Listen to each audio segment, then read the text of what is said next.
Good afternoon, my fellow traders. My name is Michalis. I'm one of the market analysts here at HFM, and I'd like to welcome everybody to another live analysis session where we're going to be looking at the non-farm payroll, basically the main employment release for the US. And it's going to be a unique release, a very important release. It's actually probably the most important non-farm payroll figure that we've seen in a very, very long time. Why? Because we have to take into consideration, ladies and gentlemen, that a lot of economists believe that this is the month where everything which has happened over the past few months in 2025 so far. So we're referring to tariffs on aluminium, on steel, on most commodities. We're talking about, for example, the stock market crash that we saw in March and April, tariffs on Canada and on Mexico, and also the tariffs which were included basically as double standard, as a single standard tariff against most countries, most of which have been paused temporarily. But of course, that created a big significant effect in the market as well. So this is what we're going to be looking at today, ladies and gentlemen. We're going to be looking at the non-farm payroll figure. Like I said, most economists believe it's going to be the month where we see that big hit to the economy. We've partially already seen that because we've had the JOLT job openings this week. We've had the ADP employment change, and we've also had yesterday the weekly US unemployment claims as well. So all of these figures also indicated that which economists have been saying, that this may potentially be the month where the employment data in the US is going to deteriorate. So that's what we're going to be looking at today. I can see we've already got two questions. I've got one comment as well from an individual who says sell gold. We'll look at the indications and people can decide for themselves if that is something they wish to do and take into consideration. But before we get started, because we've currently got 13 minutes until the announcement is actually made. Now, before we get started, let's go straight to our HFM calendar. If you just type in HFM on Google and type in calendar, it will take you straight to the calendar. Now, the calendar is provided to you for free. It's available to everybody. And here you'll be able to see, ladies and gentlemen, not only economic releases from America, but all economic releases. What I'm going to do, though, ladies and gentlemen, is I'm going to remove all countries instead of the US and only look at today's data just so we can see exactly what's going to be released. So we have the average hourly earnings. That's the first piece of information which is going to be released. Then we've got the non-farm payroll figure, and then we also have the unemployment rate as well. Those are the three figures which are going to be released as part of today's analysis. Now, a lot of people tend to ask me, out of the three, which is going to be the most important event? And I'll tell you traditionally what is the most important. Of course, this is going to also depend on the market conditions that we're currently seeing within the market. For example, if we go back 18 months ago, 24 months ago, the most important, which is something very rarely that we see, was actually the average hourly earnings, because we had almost hyperinflation, almost double-digit inflation. We had a lot of that was the condition in the market. We had high interest rates, high inflation, and we really needed interest rates to decline. Now, one of the best ways is to for inflation to decline is to reduce demand. Of course, the best way to reduce demand is to ensure that individuals' salaries are not going to continue increasing. So that was something which was very important. At the moment, though, the non-farm payroll figure is going to be the most important. The unemployment rates will be equally as important as well. It's going to be very important, especially if we see a big difference. If we look at the non-farm payroll figure, even if we see a small difference, for example, if it declines to 120,000, that can create a lot of volatility. Whereas with the unemployment rate, it is super important, extremely important. But if we're not going to see much of a difference, then of course it's definitely going to take second place behind the NFP data. Whereas if we see a big jump, for example, if it jumps to 4.4%, or under 4%, for example, so a big variation to that which is expected in the market, then of course that's going to create a big, should we say, impulse wave, a big spike in the price, should we say, basically a lot of volatility. So the most important, most likely, ladies and gentlemen, will be the non-farm payroll figure, the unemployment rate, and the average hourly earnings. Now, this is extremely important for all assets because even though a lot of people they believe interest rates is more directly related to the US dollar, and it is related to the US dollar 100%, but we also need to take into consideration that interest rates has a domino effect on most tradable assets because it has an effect on the US dollar. It also has an effect on gold, and interest rates also has a domino effect on the stock market. Because if we're looking at the employment data, ladies and gentlemen, if the employment data really starts to deteriorate, then number one, the chances of inflation increasing in value reduces. So that risk is a reduced risk. So there's less of a need for, should we say, a restrictive monetary policy. In addition to this, we have to take into consideration that if the unemployment rate increases, NFP decreases, vacancies have already decreased, then we have to take into consideration as well that there's less of a need to restrict the economy and more of a need to support the economy. So we're looking at expansionary, turn into an expansionary policy. So if we're looking at, for example, here, this is provided by the Chicago Exchange. So even though you can see here CME Group, please know that that is the Chicago Exchange. It's one of the most respected exchanges in the world. Now, they provide the FedWatch tool by which market participants confirm what they believe is going to happen in terms of interest rates. And based on that, they provide probability of when we're likely to see an interest rate cut. Now, at the moment, in June 18th, that's approximately a week and a half away, ladies and gentlemen. There's more or less, it's also almost 100% certain that there's not going to be an interest rate cut. If we go to July, there's less of a possibility of a pause, but still the main outcome, ladies and gentlemen, main probability is a pause, 100%, almost 70%, so that's extremely high. Then we drop to 27% for September. So the main possibility at the moment is for interest rates to decline in September.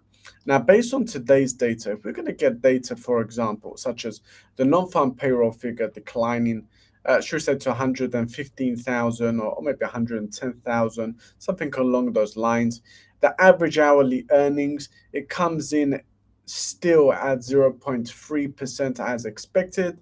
Even a small decline isn't something necessarily massively negative.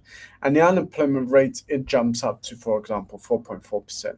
If we're looking at something like that, which is negative across all three economic releases, which are related, like I said, to employment, then we're looking at a scenario where interest rates are going to struggle to remain at that level. So even though the probability here states that there's not a likelihood of a decline, a cut in interest rates until September, that would significantly change. So it doesn't necessarily mean the Federal Reserve will 100% cut in June, but if we are going to see deterioration, and also keep in mind if next week we get inflation data confirm that actually inflation isn't rising like we previously were expected to see, maybe because energy costs are significantly lower now, then we have to take into consideration that this is massively going to change. We're not going to see, for example, a 97% chance in on the 18th. Most likely that may decline to 80%, 75%. And then for July, it might start to become more 50-50 in terms of what is predicted for July. Now, that will have, of course, a domino effect on the US dollar. The US dollar, which has been under so much pressure recently, that will start to mount on the US dollar index for individuals which are trading the US dollar pairs. Then, of course, it's important to also monitor the US dollar index. And it also will have an effect on gold. Gold will increase in value potentially because the US dollar is weaker. There's less of a need to hedge against inflation, but more of a need for a safe haven asset because of deteriorating employment data. So it could be positive potentially for gold, even though somebody here said previously sell gold. And he's saying sell gold before the announcement has even even been made. And then for the stock market, yes, it can have a negative effect in the sense of, poor economic data can trigger a lower risk appetite in the market. Yes, of course, 100%. And that is negative for the stock market. But if we're really going to start to see more frequent, or even if it's not more frequent, but stronger interest rate cuts, either or, then the stock market can also see significant support because it becomes a much more attractive investment, especially as the US dollar becomes weaker because it becomes more attractive to foreign investors as well. Now, let's look at the price of gold. Let's look at also the US dollar index. Now, if we're looking at the price of gold, we're looking at a bearish crossover, but we have to keep in mind we're still trading above the trend line. We are seeing a lower low. We did see a lower high as well. So there is some signals here that the price potentially may decline. However, we have to take definitely into consideration that we're trading above both trend lines. So that also gives us an indication that actually we're looking at potentially buyers controlling the market. Now, that's massively going to depend on what's about to be released by the NFP data. Now, we're not seeing a downward trend or an upward trend at the moment, even though we're trading comfortably above the trend line, which is basically the 75 bar EMA and the 100 bar SMA. Even though that is the scenario at the moment, we're still seeing sideways price movement. Now, we're not necessarily seeing a price range, but what we are seeing is range-bound trading conditions. Now, when we see range-bound trading conditions, then what is extremely important is actually the mean. Okay. Now, people can look at two things. They can either look at the volume-weighted average price of the day, but most people, because the range has been lasting now for 4 days, they won't look at the volume weighted average price, but would rather look at the mean of the range bound. Now, for those of you that don't know how to work that out, I've already worked it out for you. So 3,365, almost 66. That's a significant price, and that's definitely going to be a target for investors, especially if we're going to see upward price movement, for example, a weaker NFP release. But of course, we cannot guarantee there is going to be a weaker release. That's something we're going to see any moment now. But let's also look at the US dollar index. US dollar index at the moment is increasing in value, still remains lower than the previous high. So we have to take into consideration still lower than the previous high. It is attempting to break above the trend line. It's attempting to break above both moving averages. We are seeing convergence at the moment on the RSI, but we're maybe going to see very soon divergence here because we can see we're significantly lower, but we're not necessarily significantly lower on the RSI itself. So we're about to get the announcement, ladies and gentlemen. I think actually we'll go to, I was about to say to gold. Look at this spike, ladies and gentlemen, upward price movement of a spike. Gold declines. We saw, ladies and gentlemen, the NASDAQ had a massive spike upwards. Look at this spike, ladies and gentlemen. we're looking at an upward spike of more than 0.40%. If we're going to look at the euro against the US dollar very quickly, we saw a spike, but it's quickly retracting back upwards. It's basically prompted a bearish impulse movement of 0.21%, but it's retracing back upwards, and we're now looking at 0.09%. Let's look at what has actually been released, though, ladies and gentlemen. So let me get our calendar up. Let's refresh. Let's look at today's price movement and only look at the US dollar. Bear with me. There we go. Let's look at what's been released. So, non-farm payroll figures came in more than expected. Still came in weaker than the previous month, but it came in more than expected. Now, because a lot of people believed it was going to be weaker than expected, even though it's slightly stronger. It's stronger by 9,000 jobs, ladies and gentlemen. Even though it's slightly stronger, it's still it's still significantly, it will be considered as significantly stronger. Now, unemployment rate has remained more or less has remained unchanged. Even like I said, the non-farm payroll figure more or less unchanged as well. What's really interesting is the average hourly earnings has increased. It's come in double that which we saw the previous month. So the previous month we saw 0.2%. It was expected to rise to 0.3%, rose to 0.4%. So in terms of year-on-year salaries in America have increased by almost 4% year on year. Now that's higher than the current rate of inflation, which means it's going to apply upward pressure on inflation, which is a real big concern for the Federal Reserve. A really big concern for the Federal Reserve. So let's go to the price movement, ladies and gentlemen. Let's somebody mentioned here, can we look at the Euro USD? So I will start off with the Euro USD. If I can find it, there we go.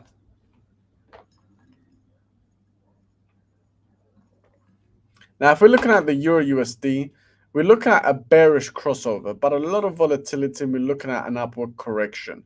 We're still trading above both trend lines. This is why, ladies and gentlemen, I did say you have to be cautious of these two trend lines. This range here, this basically creates a trading cloud. We can see the trading cloud between here and here, ladies and gentlemen. So that is a range we have to be cautious about.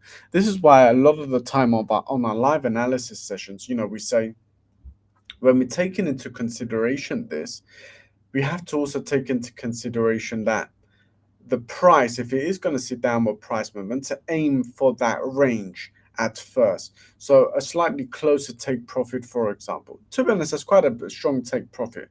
For a currency pair, 0.22%. In a very short period of time, is quite a lot because you have to take into consideration leverage as well.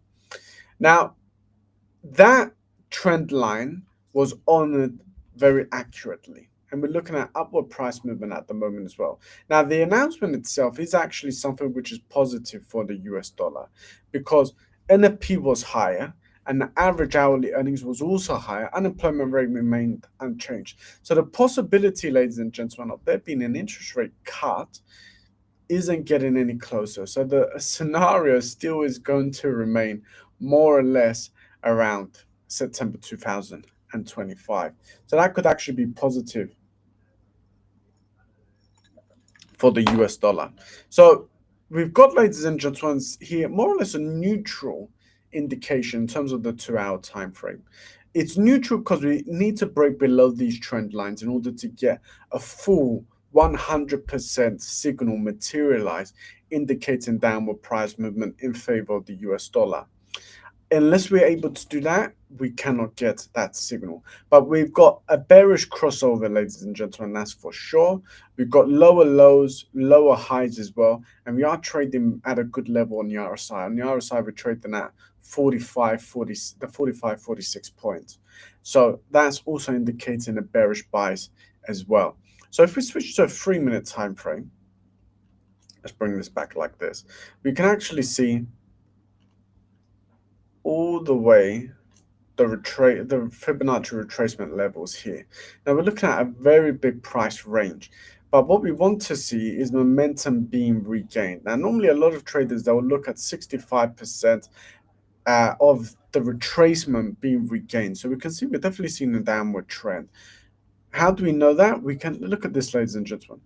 A very famous moving average is a 200 bar simple moving average on a 3 minute time frame, the 4 minute time frame, and also the 5 minute time frame. Very famous moving average. And look how well it's been doing so far today. Look how well it's been doing, ladies and gentlemen. This is the 200. Since crossing over here, you can see we're definitely seeing downward trends here. And each time it's retracing, for example, we saw a retracement here, we saw a retracement here. It's just very clearly finding support at this level. Very clearly finding support at that level. Went to that level again, finding support. This is why I say, like I said, guys, you have to be cautious of these trend lines that I've got set up on my charts. But ladies and gentlemen, like I said, when we get that retracement, traders want the volatility and momentum to be regained back in favor of the trend. Now, normally they'll look at 65%. I can give you an example of that, ladies and gentlemen. For example, look at this retracement. That's quite a strong retracement. We saw a retracement here. This is a retracement that's double the size. So what do? We wait for the volatility to be regained, the direction to be regained. And that's regained very simply here, ladies and gentlemen, 65%. So it's moving upwards, upwards, upwards. We wait, starts to move downwards, back in favor of the trend. We wait until it drops below 65. 65% being regained. That's an indication via price action and momentum indicating that downward trend. And we can see that downward trend. It's just a scenario now. If we're going to cross below that 65% again, and also it's at a lovely level, that 65, because it's also acting. If I remove this Fibonacci, that 65 levels also at that bearish breakout level as well. And we're getting closer to that level, literally as we're speaking. So we're breaking closer to that, going closer to that breakout level as well. So we're getting closer to that. If we're going to cross below it, and it's just crossed below it now, all the way down to the support level, we're looking at just under 0.17%. Again, for an intraday trade or a session trade, or even for scalpers, ladies and gentlemen, who are looking at maybe scaling in and scaling out along that, it's a lot of price movement and a lot of volatility for us to take into consideration.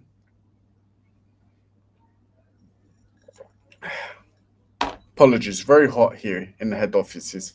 I'm sipping my iced coffee. So that's something for us to take into consideration as well. Now, what we always look at if we're looking at the Euro USD, and generally speaking, US dollar pairs. Now, some people have a bad reputation, should we say a bad view, not reputation, of the US dollar index, because almost 50% of it is based on the Euro USD. Whereas if we're looking at the Euro index, the pound index, the Japanese yen index, it's more equally, should we say, weighted across many currencies. Nonetheless, the US dollar index can be a very helpful tool. So, for example, if we're looking at the US dollar index, ladies and gentlemen, let's look here. It's above 60%, 65%, significantly above 65%. We're already on a higher high. This is at a very, very strong level. So you can see I'm using this. Why? I'm using it to validate the signal on the previous slide. So we're looking at signals. Signals are, of course, not 100%. So what do I do as an analyst?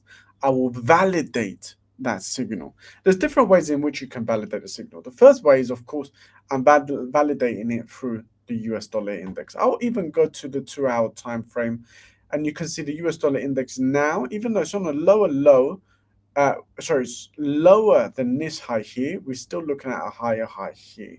So actually at a level that it's a good level where potentially it could retrace.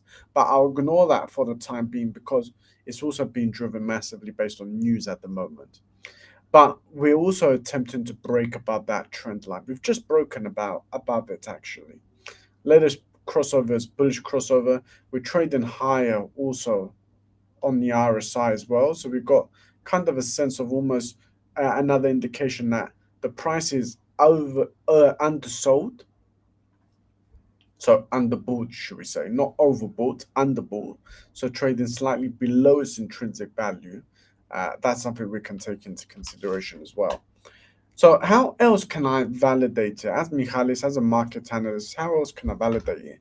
Well, a lot of traders will do is, you're looking at the euro against the US dollar. So how's the euro performing, ladies and gentlemen? Because here you can see US dollar index, it is the best performing currency at the moment. So we've got the US dollar currency here. The second best performing, if it was the euro, then I would be cautious because I've got one currency increasing in value, and then the other currency is also increasing in value. So they're conflicting. So that increases the risk, ladies and gentlemen. Whereas I can see actually the euro is the second worst performing currency. Worst performing is the Japanese yen. Second worst performing is the euro. I could, of course, also go to the US dollar against the Japanese yen as well. You've got the US dollar against Japanese yen. Great signal here. We've got a higher high, bullish crossover, clearly above both trend lines as well. Only thing we would have to be cautious about there is a retracement. Here again, we not only crossed above 65%, but here you can see it crossed and formed a bullish breakout. So it's not just momentum as a signal, but also the breakout of this as a signal. What I will say is though, because it's at the breakout and not at 65%, you have to be slightly cautious that it doesn't retrace, that we're not trading too late. But if we're looking at, for example, scalpers and traders, then that's less of an issue. They'll look at more the momentum rather than the area of retracement. So again, this is also something for us to take into consideration. One of the biggest spikes that we saw at first was the Nasdaq. Look at this spike, and it's actually the one of the only assets which didn't retrace. Now, this was in a sense a win-win scenario for the Nasdaq. Why? Because we're in a scenario now where, on one hand, we want and need lower interest rates. Yes, of course we do, because they're in a slight. It's not. I wouldn't say they're because keep in mind, in the past, I've been a financial advisor as well. I've been in the market for 11 years. As somebody very experienced in the market and as a financial advisor as well, interest rates where they are at the moment, they're barely in the restrictive section. So they are in the range where it's known to be restrictive, okay, in the restrictive policy area, but it's barely at that level, okay? So we do need interest rates to decline, even though it's not necessarily, should we say, significantly restrictive. But on the other hand, we also see a significant risk of a recession. And because we see a significant risk of a recession, investors want to be reassured that that isn't going to happen. Or if it is going to happen, that it's a very, very soft landing. Because there has been recessions in the past. We saw it in Germany, we saw it in the UK recently as well, where it was a soft landing. We didn't see a big spike in unemployment, or should we say, repossessions of people's houses and so on and so forth. It was just that weak inflation slumped and also growth slumped as well. So the fact that we saw higher employment data ensured us of two things.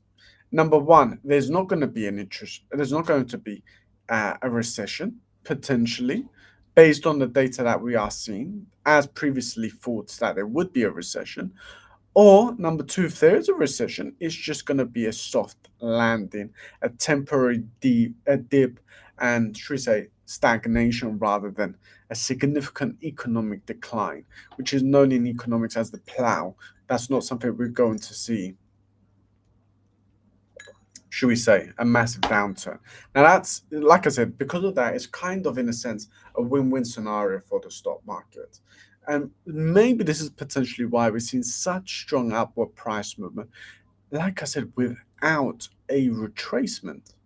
We're not looking at a scenario where, it increased up to there, retraced down to here, and then continue it increasing. No, it increased to here and it just continued to increase and hold that value. Currently, ladies and gentlemen, we're trading, if we're looking at where the announcement was made,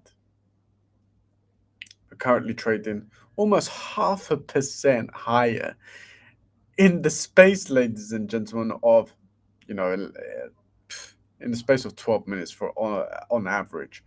So that's a significant price movement. Again, what we have to be cautious about here is that the price isn't overbought. If, for example, we're looking at, should we say, a stochastic oscillator, you can see the stochastic oscillator. It's in the overbought area and it's also crossing over downwards. Okay. Now, there is risks of trading against the trend. So I'm not saying it's overbought. It's going to completely collapse and see a very different trend. But nonetheless, we have to be cautious of that because it can, for example, start to form range-bound trading conditions, maybe a tilt downwards while forming a price range. We're not sure. It could even be a retracement. We don't know.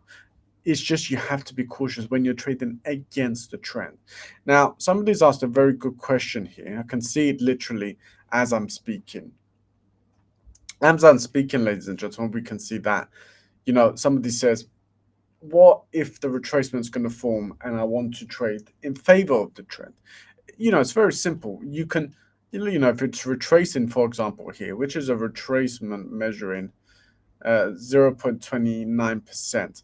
What a lot of people do is they measure previous retracements as well. What does this retracement look like? 0.25%. What does, for example, this retracement look like here? 0.20%. Let's look at retracement after news. So we had some news here. What does this retracement look like? 0.5%. So on average, we're looking at, retracement looking slightly like this on average because we've got smaller and larger retracements. On average, it may look like this. So what do you do? What can you do is you can look at just measuring 65% of the original trend being regained. Now, I'm not using Fibonacci for Fibonacci levels. I'm just using it to easily measure 65%. So ignore the fact that it's, a Fibonacci tool. So if we're going to see, a downward price movement, like I said, like that, as soon as it increases like this and it breaks through that level like that, it's at that point I start to trade and speculate, the continuation of the trend, the upward price movement. So that's something that we need to take into consideration. What's key, and what's key for buy signals, if we are going to be speculating buy signals, is that on the 2-hour time frame, we're going to remain above these trend lines here, these two trend lines. Ideally, we would also like this to cross over upwards as well, for sure.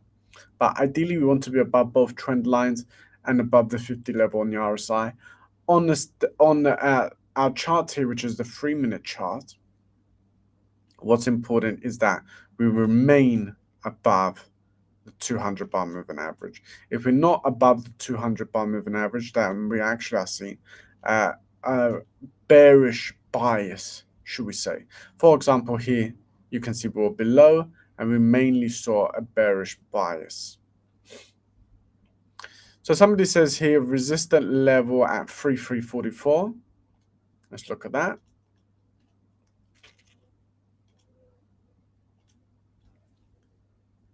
Sorry, this is the NASDAQ. 3344, I'm guessing, is referring to gold. Let's put that resistant level. 3344. He says resistant level. I'm guessing he's referring to support level rather than the resistance. But you can definitely see, we already looked at that. That's the range bound. So yes, that is a level of support that we can take into consideration. And we also said range bound as well was extremely important. The average price of the range bound was extremely important. And we said that was approximately here, ladies and gentlemen, wasn't it? That was the range, which basically means, when we get into the outer point of the range, to speculate potentially and trade back towards the average of the range bound, which is here. And you can see we did get to that lower side so far. And since then, it is rejecting that level and increasing back upwards closer to that mean. So that's important as well. So what would traders be looking at? Let's go back to the NASDAQ because, we said for the NASDAQ, very strong indication of a buy signal, but we have to be cautious of a lack of momentum now after so much price movement. So what can traders take into consideration? Now, what traders can take into consideration is, for example, well, there's a few things they can do. Number one, if we want to see upward price movement for the Nasdaq, you can see here at the very bottom of the screen, you can see the VIX, which is basically the abbreviation for the volatility index. This here. Now, if this continues to decline, okay, let's look at the performance over the past week. For example, over the past week, you can see it's declined 5.5%. Now, if that continues to decline, ladies and gentlemen, especially if this increases today, so it goes from 3.5% to 3.75, 3.94%, and so on and so forth, that buy signal of the Nasdaq, S&P 500, and Dow Jones will strengthen. What's also important as well is that we can see the Nikkei 225 is trading higher as well. Euro Stoxx 50 is trading higher. The CAC and the DAX is only trading slightly lower, but we have to take into consideration we saw a lot of volatility yesterday from a change in the monetary policy from the European Central Bank yesterday. So you have to take into consideration slightly a correction of that, which is understandable. Now, what also traders can look at is the components. Definitely we'll see the Tesla stock declining yesterday, but we can see today it's partially correcting upwards. Approximately a 30% correction of what it lost yesterday. Yesterday it lost 14%, today it's up almost 4%. But what we want to see is that a minimum of 65% of these stocks are trading higher. Now, some people have different theories. A lot of people look at the top 10 most influential companies, which is basically the top 10, 11 stocks, because we've got two, not one stock for Alphabet. So if we're looking at 11 stocks, for example, let's get a calculator out.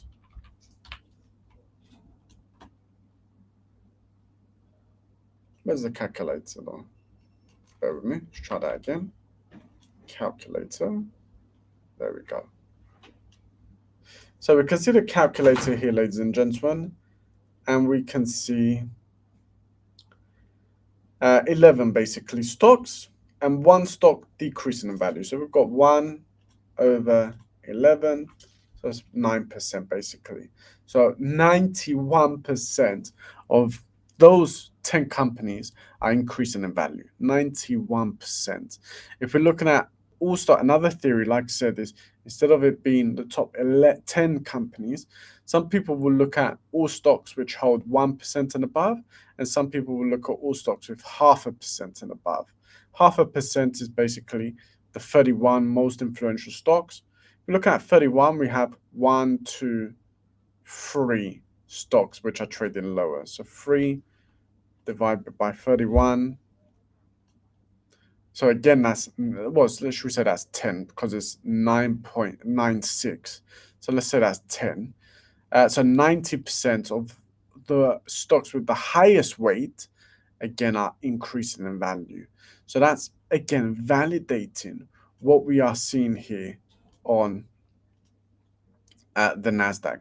Now, we said about the retracement. That retracement is happening literally as we speak. So traders, we've got the breakout here. That's something to take into consideration. As it continues to retrace, let's say it retraces back down to here, for example. We also have another signal if it shoots back upwards above 65, That's another signal, especially if you get a bullish crossover on the stochastic oscillator in the meantime as well. That's something for us to take into consideration. Now, what else can traders use? They can use the put and call index as well. Now, I'm going to show you a very easy way to get access to it.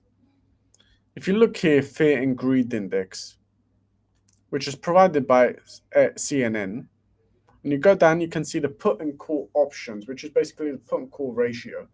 That indicates, ladies and gentlemen, basically how many sell orders there is compared to buy orders. Not in the real market, but the futures market. Why do we look at the futures market? Because that's believed to be a leading indicator rather than a lagging indicator. Now, if we look at that, ladies and gentlemen, we want to see that this remains as low as possible. At the moment, it's increasing higher. So that's a slight risk, ladies and gentlemen, for upward price movement on the NASDAQ and S&P 500 and Dow Jones as well. Even though it's still very low, so it's not at a level that we need to be cautious. If, for example, it's going to increase above this level here, 0.75%, then we need to really start being cautious. So the positive side is that it's still low, but it's increasing higher. We have to be cautious here. But ideally, if that starts to dip downwards, that's also another positive factor if that happens. And that will again validate what we've seen on the NASDAQ.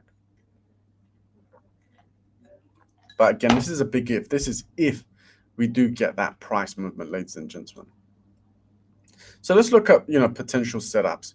For example, what can traders take into consideration? Let's go to a 2-hour time frame. If we're looking at a 2-hour time frame, we're looking at this as a retracement here. We can see we've dropped above 65%.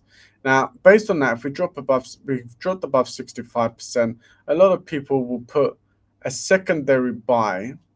So we've got a current trend basically in terms of the medium term. We've got a trend, a current signal here, potentially indicating upward price movement. A lot of people have the trend line here will open a secondary buy just if we get downward volatility unexpectedly. Below the secondary trend line, okay, basically here, that's where the stop loss is going to be. And what we'd like to see is, the difference between here to the stop loss, which is 1%. A lot of people will want to see at least double that.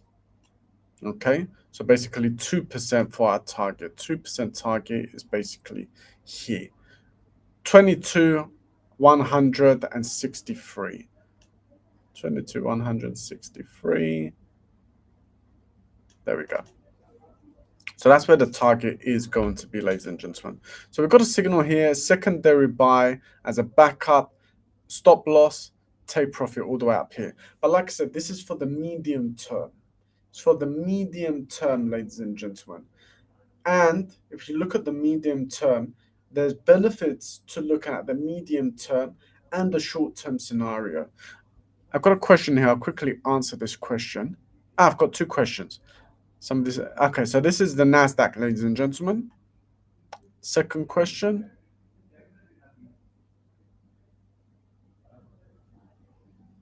Okay, so I've got a good question here. Somebody says this is medium term, but if it starts to move against you, how can you not have significant risk, basically?